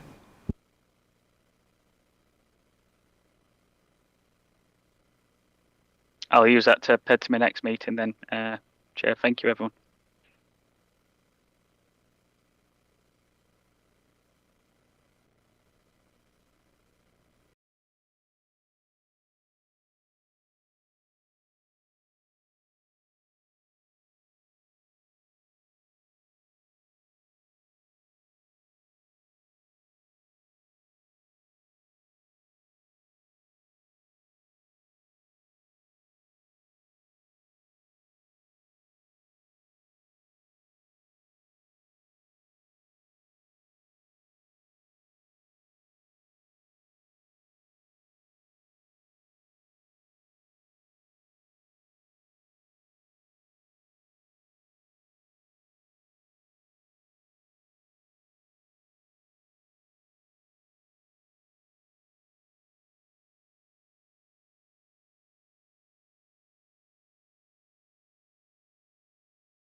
Hi, welcome back, everybody. We're now going to resume with our last agenda item, which is agenda item number 11. We've been joined by Naz Parker and his team. I'm just going to ask you guys to introduce yourselves to the committee, and then if you want, I'll ask the committee to introduce themselves as well. I'm Naz Parker. I'm the Director of Homes and Neighbourhoods for the Council. Morning, David Cleaver, the Service Manager in the Asset Team. Scott Wise, Head of Asset Management and Building Safety. Jackie Fieldhouse, the Head of Finance for Homes and Neighbourhoods. Chris Brown, Head of Tenancy Management, Housing Management and Partnerships. Obviously, I'm the Chair of the Council, most of you know me anyway, but Councillor John Taylor. Kath, if we just ask members just to introduce themselves to the officers. Yep, Kath Bennett, Councillor Cleckheaton. Imran Safdar, Councillor Crosslandmore and Netherton. Chris Jones, Independent Member of the Committee. I'm Councillor James Homewood from Ashbrow. Councillor Angela Sewell, Goker Ward. Councillor Caroline Holt, Liversidge and Gomersall. Thank you, everybody. Naz, if you want to start the introduction. Yeah, thank you, Councillor Taylor. So this report that's in front of you is a response to an internal audit report that came to the Homes and Neighbourhood Service in June 2024, but it was a follow-up visit from a similar audit on the same subject in 2019. Really, what the report takes you through is the fact that through the district heat network service that we provide, which effectively means we act as the utility provider for 1,024 tenants and leaseholders. There's probably about 10% of leaseholders within that cohort. And what that requires us to do is manage a contract with a supplier who provides our metering and billing service. The tenants and the leaseholders have prepayment meters which they use for their energy consumption. The supplier then collects that prepayment monies and then passes that on to the council. What that has resulted in is a need for us as the service to be ensuring that the appropriate tariff is placed on those meters. What hasn't happened is those tariffs have not been updated, which has meant that the energy consumption that tenants and leaseholders are enjoying, they're enjoying at a lower rate than the actual cost of wholesale gas that the council purchase corporately. And that has then, certainly in 2022-23 and 23-24, resulted in approximately £1.5 million pounds worth of housing revenue account money, and I must stress this is housing revenue account monies and not general funds, so we shouldn't conflate the two in the context of financial accounting on this. Has meant that the HRA has ended up subsidising those costs. I guess the service needs to hold its hands up and say, because the question would be why haven't you done anything since 2019, certainly when the first internal audit report was provided to the service. And I think the answer to that really is that we lack the appropriate governance and controls over this part of the service, and capacity and capability within the service has been low, so we have now dealt with the capacity and brought in quite a lot of expertise, which has enabled us to start progressing the recommendations of the audit that we saw in June 24. So what this report really now highlights is the look forward in what we are going to do about this to rectify the situation, recognising that we need to think about the mechanism that we will use to calculate those charges, recognising that we have to re-procure the provider because the contract has expired, and recognising that we need to think about the impact on our tenants and leaseholders as well in terms of potential hardship, etc. So I'm going to hand over to Dave just to outline the action plan and what we're going to do to make sure we rectify this, the timescales by which we will be able to do this, and the decisions that need to be taken to enable us to introduce charging at the appropriate levels as quickly as possible. Thanks, Naz. Afternoon, everybody. Yeah, so Naz has sort of covered the background. I think a couple of other issues just to bear in mind that have sort of flagged up from the audit report, as well as the charging mechanism, is the current contract we have with the provider to do the metering and billing has expired, and we're currently in an exemption period for that, which expires in December this year.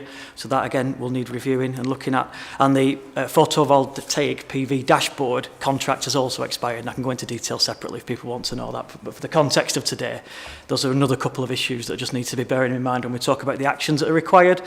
So I'll move on to those effectively. The priority here, obviously, is we aim to recover the costs as soon as possible. How we're going to do that, I'll set out in a couple of stages for everybody here. Again, first of all, look at the exemption on the existing contract with that supplier in terms of extending that, or what options we've got around that, first of all. I think the key thing here, and Naz touched on it, about the lack of capability come expertise within the service.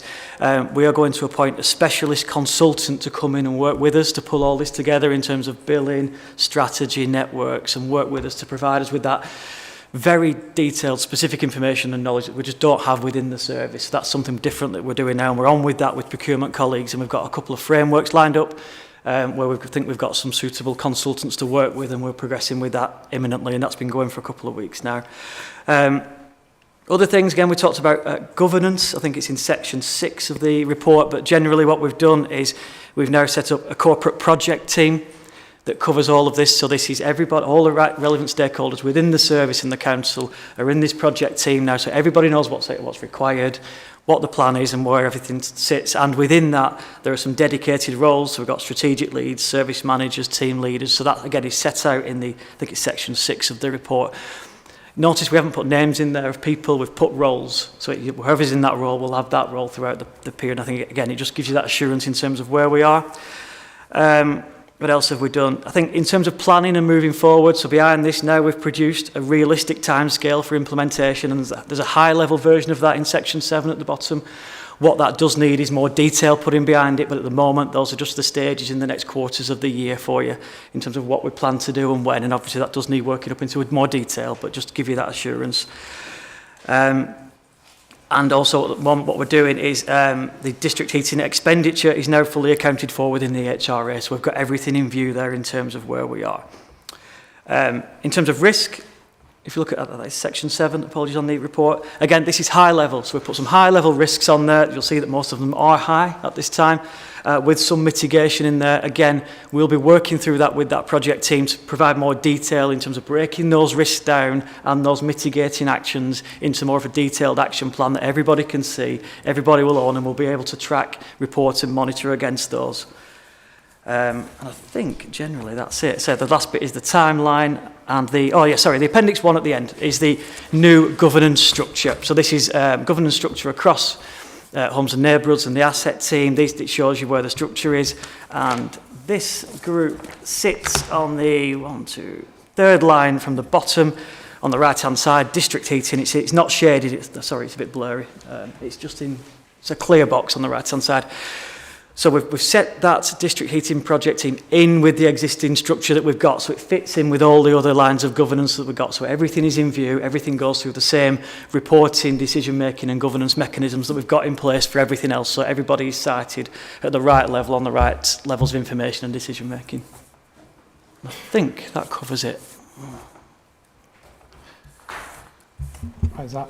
Yeah, I think we're open to kind of comments and questions now, Councillor Taylor. I think looking forward, I'm hearing the plans are in place, and I'm sure members will want to explore that a little bit. But we didn't hear much about how we got into the state that we're in, and I think it does need, a bit of reflection that we got ourselves into a position where we can lose £1 million in a year and not notice. I think that's a pertinent point. So from a financial point of view, we lost £1 million on the HRA and there was no visibility of it. And I think that worries me significantly. If I've read the report correctly, we've potentially been undercharging people since 2013, and 10% of those are private owners. So the HRA has been subsidising private residents. So, and when you say we need to remember that this is the HRA and it's not the council's main accounts, what that means is it's council tenants have been subsidising this, because the HRA is there to support our council tenants. And the HRA, we talked a little bit with the audit team about damp and mould, and we've discussed in this committee and certainly in the Housing Improvement Board a lot about the challenges we face there. We could have invested more in tackling more of these damp and mould issues if we'd actually collected the money we were entitled to. And what I've not heard is how we got into the mess in the first place. So who wasn't doing what they were supposed to have been doing? You had an audit in 2019. Since 2019, we've also moved the housing function into the council.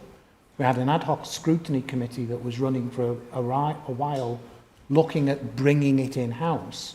So at what point did we not, or did we, review this as part of that bringing in-house? And it's that bit that I don't understand. I think what David's outlined in terms of how we're going to try and look forward is good, although even with that, you've talked about since June this year, we've started to put things in place. We've been aware of this a lot longer than June this year. I'm not sure when the audit was actually undertaken, but it was earlier in the year, wasn't it? So we haven't, I'm not sure how quickly...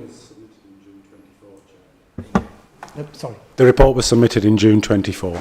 But the conversations were had well before that, weren't they? The audit function was in the service, before that, obviously. So the service was aware of the problems well before June, but waited until the report was issued before they started taking action on it, is my take on that, which may be incorrect, and I'm happy to be corrected, but that's my take on it. We didn't do anything until the report was published, but the auditors have been talking and identifying problems within the service, but there wasn't an immediate reaction. It was waited until the report was produced. I think that's an accurate assessment, Councillor Taylor. We did wait for the final report before we took the actions and started planning for the future.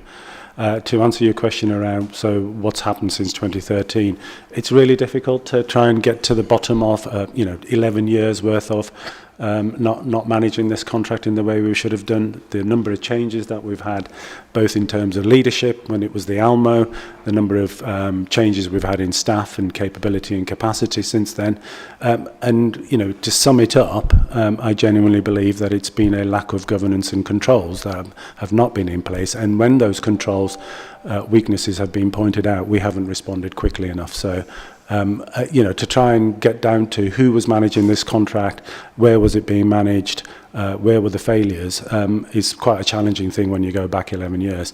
Ultimately, I'm putting my hand up as the director of this service now to say that, I should have had my eye on this ball and reported it, and I haven't done until the June 24 report. I wasn't party to the 2019 audit, but like you say, what was the due diligence we did on transfer? And we didn't do due diligence on all contracts, so it's fair to say as part of the transfer. The ad hoc scrutiny panel, the remit and scope of the ad hoc scrutiny panel was very much health and safety in the residential stock, not the entire service. Now that we have a Homes and Neighbours Improvement Board as part of the top-level governance arrangements, and that we've seen the 24 audit, that has been reported immediately into that board. It adds a layer of governance that is very, very important and valued by the council. And the oversight of making sure this happens now will also fall in part to that governance arrangement. Obviously, I'm part of that improvement board, and I'm looking at Sam now. Should I report this as an interest? We're not making a decision on it today, are we? You're just here for information and to discuss. But again, I go back to when the audit was being conducted in the service, there wasn't anything brought to the monthly housing improvement boards to say, we've got an audit going on at the moment, it's not going well, there are some issues emerging. I would have expected that to have been flagged at the time to us as an improvement board, because we knew nothing. So again, it doesn't feel like any action's been taken until the report was made public by internal audit. I'm not sure what was happening within the service, but it certainly wasn't visible to me as a member of the Housing Improvement Board. I can confirm, Councillor Taylor, that we did wait for the final report to be published before we made it visible to the governance arrangements, because we wanted to plan what the actions we were going to take were as well. But wouldn't we have flagged it as a risk at least? We have done once the audit report has been submitted to us, absolutely.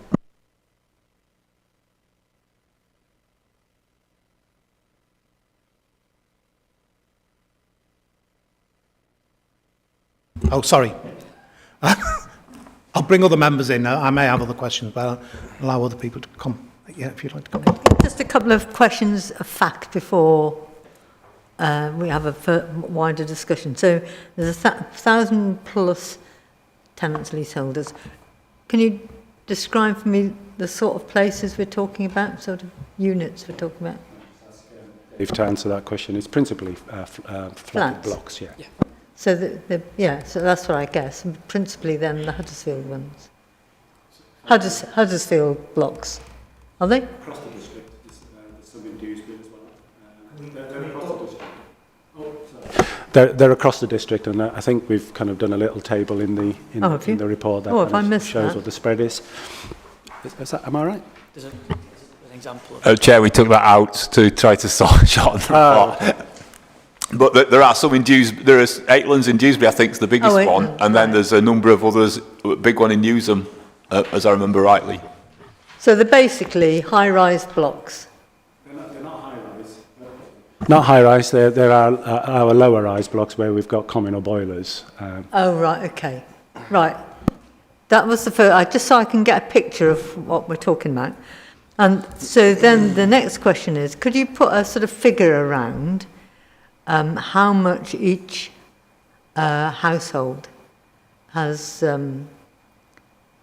what the increase will be for each household, I guess is the easiest way of putting it. So they've been subsidised by X, so what will that mean for each household? Well, in part, that's part of the kind of the action plan moving forward. What we need to do is make sure that we've got the mechanism for calculating that cost sorted. But if you kind of think about the overall gap in the number of tenants, it's probably about £500 a year in total that we would have to increase the charges by for each individual householder.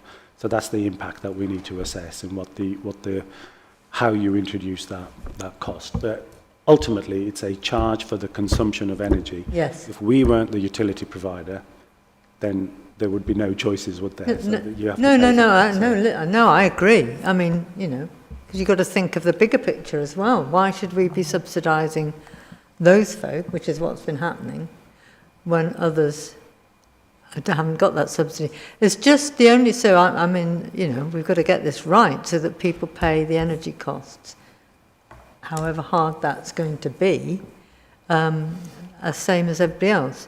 So the other question would be, it won't be apparent, but I hope you'll be able to take into account the loss of winter fuel allowance for some of these tenants, because that could make it even more difficult for them. That's all. And those are the impacts on tenants that we need to consider, and the timing of the introduction of charging, and making sure that we recover the cost of the council, particularly now, because the peak in losses has resulted from the inflation of energy. So you'll see that from 2013 through to probably about 2021-22, the losses were smaller, but then it's peaked in 22-23, and it's slightly coming down now. Yeah, all right. Did you want to come in, Imran? Yes, you mentioned earlier that there's going to be outside consultancy team coming in to conduct to give some guidance on metering. And so what, presumably, forgive me for sounding a bit like a layman, if there was someone early on in this process monitoring the situation, presumably would there be no need for this consultancy service right now? I'm presuming that. Now, what assurance do we have that we've received the best rate possible? Because when one hears the term outside consultancy, you immediately think of large bills to an already struggling local authority. And the public perception from a comms point of view, that's quite worrying when the council is already struggling, that we're having to employ outside consultants. So what assurance do we have that we're receiving the very best rate possible from this consultancy service? And who's overseeing their work? What, have we received excellent recommendations from other authorities who may have been through this mishap, that we're receiving the best price and the most professional consultants who are going to get their work done ASAP? So that understanding who's best placed, so we, through our procurement processes, go through quite a kind of rigorous approach to tendering for consultancies, which means that they have to compete with one another, and that's where you test value for money. And of course quality of the service, so we usually use both price and quality as the key evaluators.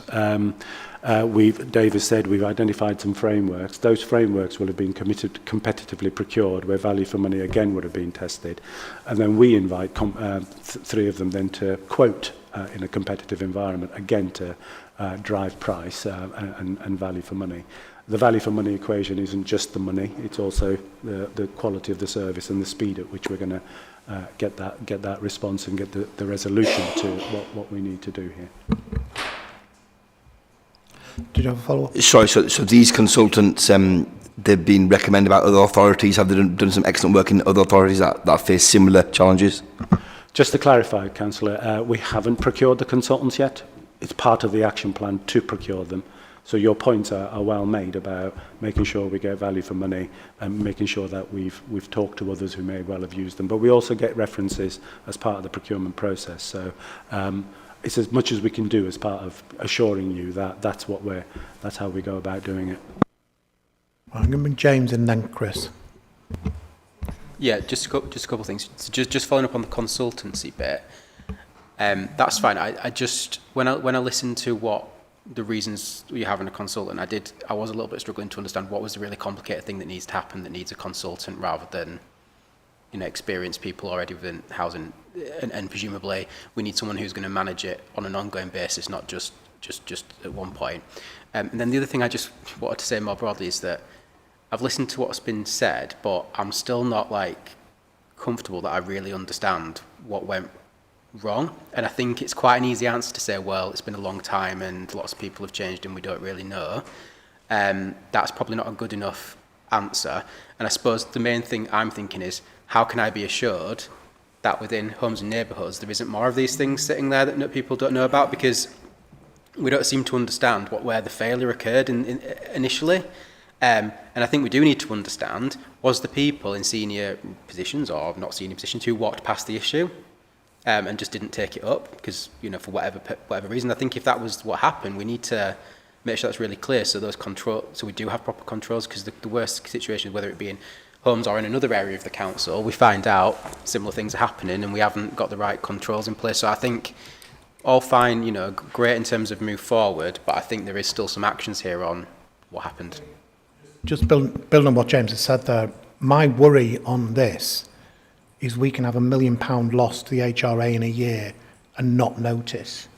And what reassurance does that give us as an audit committee that actually our accounts are well understood?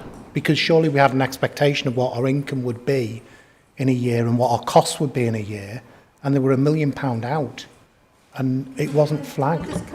Because I'm not sure you would notice. Presumably have projections on income and expenditure when you produce a set of accounts. Let's see. Yeah, we did know. I took a report to I received a report at my senior management team in September 22. We agreed some actions. We asked the team to progress that. Staff changes, lack of control and monitoring meant that that hasn't progressed, and then the internal audit found the weaknesses in June 24. So I'm not for a minute trying to make excuses for what has gone on. We should hold our hands up. We have taken our eye off that ball. To assure you, Councillor Homewood, that there aren't other things lurking. We have now got much stronger control and governance within the Homes and Neighbourhood Service, not just the Homes and Neighbourhoods Improvement Board. We've got a Building Safety Assurance Board that does the heavy lifting on behalf of the board. We brief the portfolio holder regularly on issues that are prevalent within the service.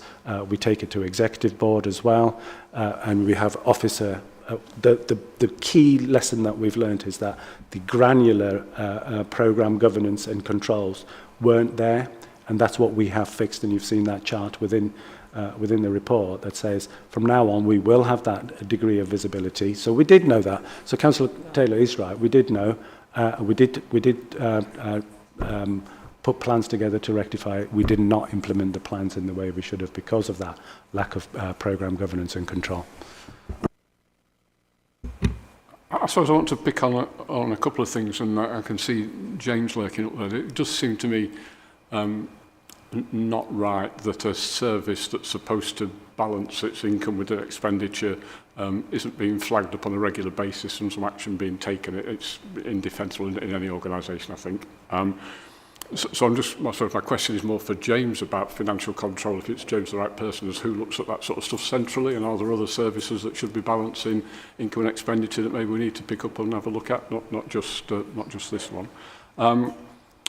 For me, I don't know anything about district heating schemes. It seems to me there's kind of two issues at heart here. One is we need to have a policy that says when we put the prices up and who's responsible for it. And the second one is we need to monitor when contracts are expiring.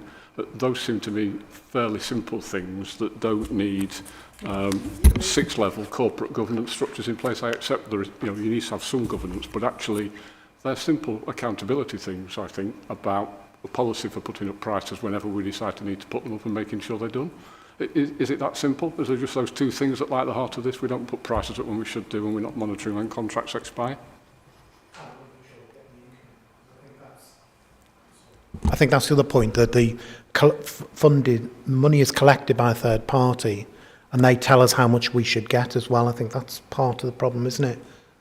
Yes, so the supplier that we're referring to that we need to re-procure and that we need some consultancy help to draw up the specification of, provide the meters, tenants and leaseholders prepay, they collect the prepayments from the meters and then hand that back to us. And so at that point we should have been saying we're paying this and we're collecting this, and so that's the gap. And so yes, fundamentally that should be your alarm bell, and the alarm was raised, there's no doubt, but in several different quarters we just haven't progressed the things we needed to progress. And yes, contract monitoring and contract expiry, again, there are triggers for that. It's what we've done as follow-up actions that is where the failures have occurred, in terms of making sure that the books balance. Finance did raise the alarm, so I wouldn't want to say it's finance. I fairly and squarely say it's me and the service that should be accountable for this. If I can, Chris, I just want to bring James in because James has got his hand up, so he might be answering your question. Thank you, Councillor Taylor. It was just picking up on Chris's point. You're right. If you're budgeting at the right level, you'd look at budgets and actuals, and that would highlight. But when I suppose it's a slightly in and out entry, so it would only be an overall balance. It would, I guess, filter its way up into anything visible. I'm not sure if Jackie wants to drop in because she'll be more involved with the detail. But probably as Naz said as well, I think it's been raised. It's just perhaps not been actioned. Might be my take on it, but Jackie will probably elaborate more. Thank you. Yes, sorry. I'll come in there because this was flagged up. It was flagged up from a shortfall from income. I think at the time there was a lot of changes within the certain area, and there was a lot of complexities around the way that the district heating scheme worked, which added to that. So it was flagged up. People were in the team did look at this. There was periods of long-term sickness, so I think there was a number of different factors that have contributed to this. Just adding to what Naz said earlier as well, the main shortfall arose mainly in 22-23 when there was the big increase in utility charges. You're right, Naz was right to say that probably we've not acted fast enough in relation to that, but we are putting things in place now to make sure that we are going to recover those costs going forwards, because as you've said, we want to make sure that it's HRA money and that we're putting it to the best use. Jackie, you say we didn't act fast enough. I think the truth is we didn't act. It's not we didn't act fast enough. We didn't act at all, did we?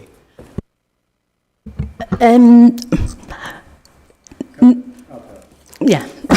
We did act, but we didn't follow through. So, like I said, we'd understood that we had issues. I took a report at my management team to say how we were going to fix it. We got the actions agreed that we're going to fix it, and then we didn't follow through. So, as I say, Naz, we didn't act. We might have written reports, we didn't take any actions. That means we didn't act. we didn't follow through. I would suggest, Councillor Taylor.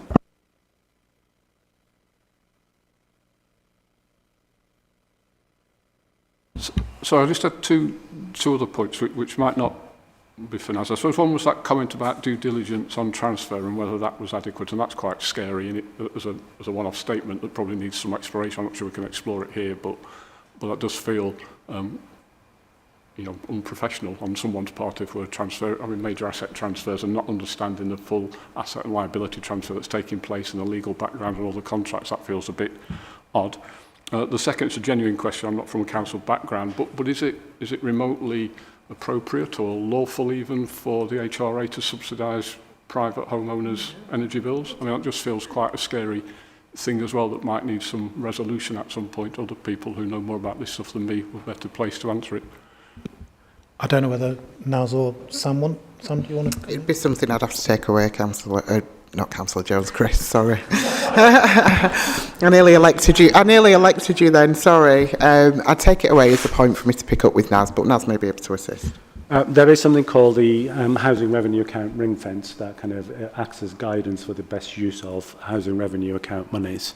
That ring fence effectively, the guidance suggests that the housing revenue account and the income generated from that should always be used to primarily benefit social housing tenants in the council's tenancy agreement. It also, though, allows for a degree of flexibility within the ring fence to ensure that where the majority of tenants are the beneficiaries of that spend, then we might want to, in terms of wellbeing powers, be able to do other things. So, because in a block of flats, we will predominantly have tenants and perhaps some leaseholders. Generally speaking, the leaseholders might benefit from some spends in the housing revenue account that they're not entirely paying for. But there are different rules for leaseholders where we have to consult on every spend. We have to get competitive quotes to ensure that what their contribution looks like has been through that appropriate level of process. In terms of the due diligence, I think what it's important to note is that the ALMO was a wholly owned subsidiary of the council under what is known as a TECAL arrangement. So we were the single shareholder as the council, and therefore we were always the landlord and we were the contracting party anyway in all of those scenarios. So it wasn't sloppy kind of transfer arrangements. I've led on many transfer arrangements and merger arrangements in my career. And I would definitely do due diligence on contracts if they were signed by others.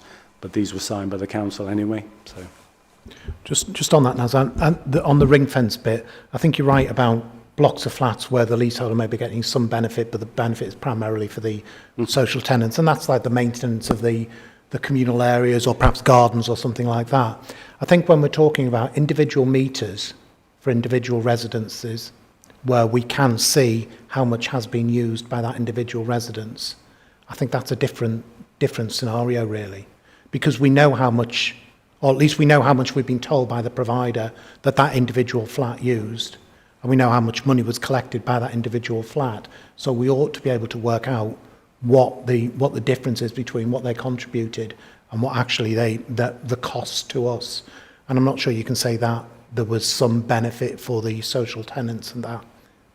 I think that's a slightly different issue. I agree, and what we need to be very clear about is that it's not that we haven't been charging, and it's not that we haven't been charging leaseholders. We've been undercharging because what we haven't done is, as the price of wholesale gas changes, the tariff that sits on the meter, and therefore the consumption is paid for at a certain rate. That's the bit that we haven't been doing. And that doesn't rest with our supplier, that actually rests with the service to go and do the meter readings. So that's the bit. That's when we talk about complexity, the roles and responsibilities and how this has been managed are manifold and sit in lots of different places, both in terms of suppliers, service, which bits of the service, and that's what we've been trying to unpick, and it's been challenging. I'm really not trying to duck the questions here. I just haven't been able to get to. So what was it, other than, and I take Councillor Homewood's point about if you haven't got to the root cause, how do you know it's not going to happen again? And the root cause from my perspective has been lack of ownership, lack of control in terms of who is the contract manager, and that's changed several times. It's not, even now I can't get clarity as to who was the contract manager in 2013, but ultimately it's the leadership of the service that has to account, and I am the leadership of the service now. Caroline in first. I want to raise the issue around all of the things you've done. Yes, you've acknowledged it all. I presume they're still underpaying now because you haven't procured a new service provider. So therefore, we're still running at a loss.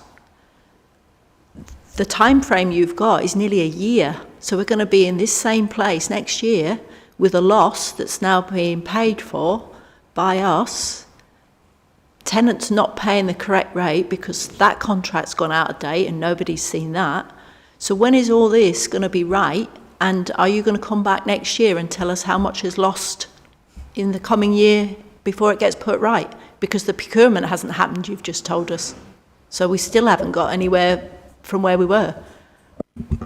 However, we still have the supplier in place, and we've had the supplier in place through an exemption. And so we can rectify this sooner than the 12 months that we've got in the report. That's the procurement of the new contract. We have a supplier in place currently, and what we need to do as the service is in fact ensure that the right tariff is reflected on the meters now, whilst we're doing the procurement of consultants, a new provider, making sure that the So are they paying the correct rate now? Not this very minute, because what we need to do is take the report into the Cabinet member, which is due next week. We need to ensure that we've understood the calculation mechanism, that we're doing it in a fair and balanced way. We need to think about the impact on the tenant, and then ensure that we correct the tariff on the meters. So it's going to happen way before the next 12 months, whether it's by April or taking Councillor Pinnock's comments into account in terms of impact on winter fuel payments and those sorts of things, and the fact that it is the winter now, almost. So what's your forecast for the losses then, going forward? I think continued loss on the district heat network system. If it's agreed that we will, let's say, start making sure that the right price is being paid by April onwards, we'll have our forecast for this financial year is a £500,000 loss. But then from April onwards, it will then continue to rectify itself. And so we'll still be subsidising private owners? Up until we've got the right tariff on, whether that's tomorrow or, well, it won't be tomorrow, but you know, as soon as we can get to understanding what the calculation of the charge needs to be, making sure that we've got the right tariff in terms of the cost of wholesale gas, ensuring that we've amended the tariff on the meters, and then we can well, tenants will be paying for their consumption at the appropriate rate. So we've known about this at a minimum since the auditors came in Q1 this year. And we're looking at April next year before we start to stop the losses and stem the losses. is I think what we're telling me. We've lost probably upwards of £2 million as a result of this. And you actually think that we're working at the right pace? It's not that we can't go at pace, because we can go and do those. We can change the tariff as soon as we wish. I think there's just a decision to be made about the timing of that. And we've known about this since the beginning of this year, and we haven't made that decision yet. That's when I talk about at pace. I'm not saying do it tomorrow. I'm saying we've known about this as a minimum since the first quarter this year. And what I'm being told today is the likelihood is it'll be April next year before we stem the losses. I'm saying I haven't got the decision yet as to when we should do that. It may be that the decision is do it immediately, because we've assessed the impact on tenants, we've got the calculation mechanism sorted, and we can go. It's not that we don't want to go at pace, it's just we're thinking about the impact on our tenants. I understand that.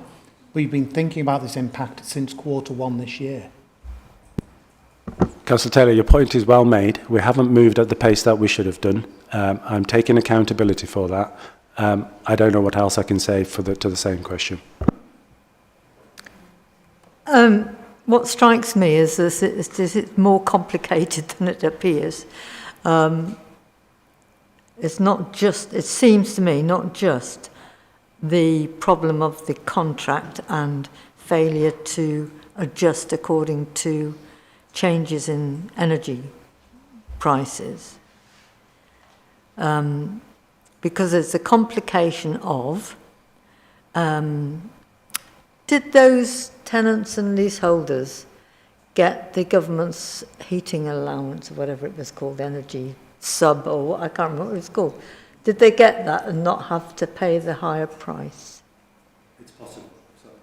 It is possible. Right. I can't hand on heart say we know exactly who received it. Gosh, that's going to make it even more complicated. So it is, I understand that this is wretchedly complicated, that it was, responsibility was divided between, this is what I'm hearing, divided between the contract that was let, the ALMO that was then in place, the council who had overall responsibility. There was too much spread of oversight and responsibility, and guess what? It fell between the slits in that way. Ultimately, it strikes me it's a failure of governance. That is the responsibility of the ALMO governance, when that was there, because that was for primarily the length of time that we're discussing, and the lack of trouble with the ALMO was that once it went out of council sight, it went out of council mind. And that's the problem with all these. We've had it with the Leisure Trust as well. Once they're out of sight, nobody's pointing and asking the questions as we're doing today. So I doubt you'll ever find out what went wrong and where it went wrong, but let's make sure we get it right. And it's going to be more complicated than I think we imagine. What I just need to understand, God, it's going to be impossible. So you've talked about recovery. So we're not only going to, these folk are going to get quite a hike on their energy costs, which will come as a inappropriate use of the word. We're not going to go retrospectively, if that's the question. Right. So we're writing off the loss, because you've kept talking about recovery, and I thought, surely we're not going to get this back, because we'll never get it back. So can you just clarify? Yeah, so, sorry, when I say recoveries, because we provide wholesale gas, it's done through a pre-payment system, and it's recovering those costs that we've already paid out for the gas, which effectively means we need to introduce the appropriate charge. Yeah. Sorry, Chair.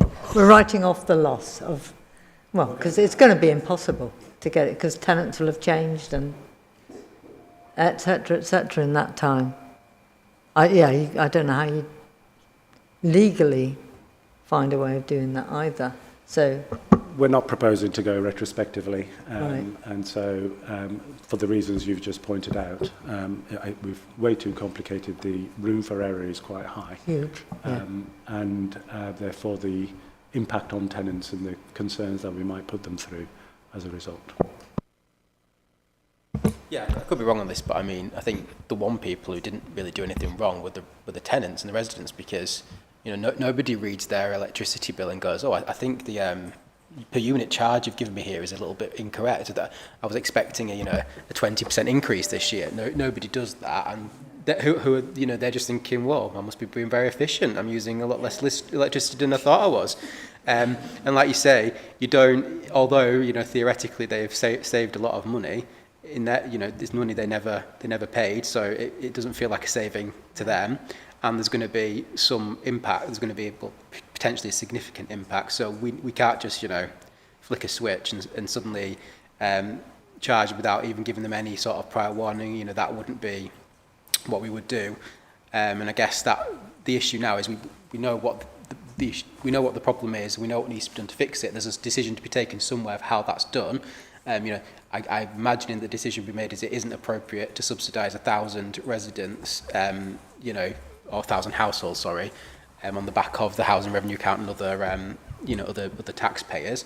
But that's a decision that's going to have to be taken. The important thing is, do we know the decision that we're taking, and is it transparent, and is it being done with all the right information and being accounted for properly? I think, but yeah, I think we should have some sympathy for the residents who are suddenly going to, whether your shock came 2 years ago when wholesale prices went up, or now, it's going to be a big impact and shock on those people, isn't it? I think the question to follow on from that is, what have we done to communicate to these 1,000 households already? Because we should give them some prior warning. We should be telling them now that there's been a problem and that we're looking to rectify it, and that we'll come back to them when we're in a position to do something. So they've got a bit of warning, rather than they suddenly get... we've seen across the council where they've suddenly put up charges here, there and everywhere, and it's been immediate, and there's been a huge pushback. We've got an opportunity here, seeing as you haven't worked at and got there yet, we should be at least telling the tenants. I know we've talked to the tenants panel, but I'm talking these 1,000 households. We should be telling them that this is coming down the tracks, so at least they're aware of something that's coming, even if it's not immediate. I completely agree. We haven't done that as yet because we want to be very clear about our communications, what the next steps look like. We're taking a report to the Cabinet member where we will get that steer to about how we go about doing this, so that we are then able to give them the appropriate level of heads up. That also informs the timing question that we've been discussing in terms of what's a sufficient notice. I think legal requirement is definitely 28 days notice. However, we might want to give them a longer lead in just to prepare them. So communicating something without that clarity is just going to probably cause more issues than we would want for our tenants. So we're just going to get that clarity before we put that comms out. Chris?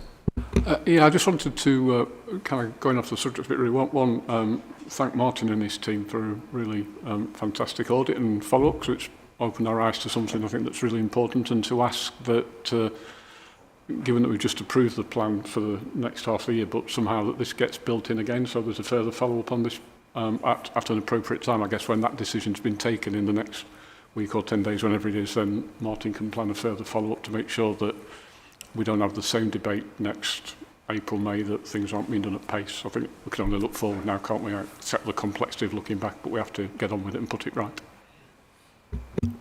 Okay. I'm not seeing anybody else wanting to come in any further. Is there any more comments?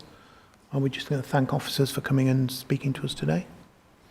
Can you thank them for being so Mm-hmm. honest? We can. Well, it's not really it's really difficult when something's gone drastically wrong to try and sort of hide away. No, I'm not going to put it on. I know. And I just think it's been really good that we've had straightforward answers. Right. I think on that basis we'll close this part of the meeting.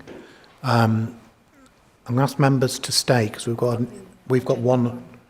another agenda to talk about. What?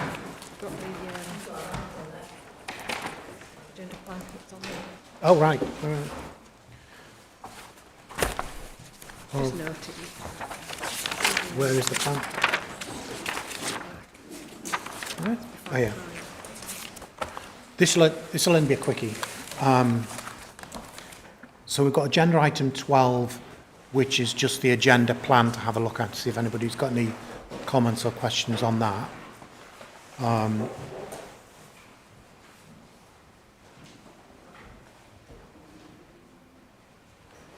assuming that's a no. And then finally, at full council, was that last week? It seems an awful long time ago. We got, at the last minute in the death, we got the approval to go ahead and recruit a second independent member. So what I just wanted to talk a little bit about today is just the next stage in terms of that process.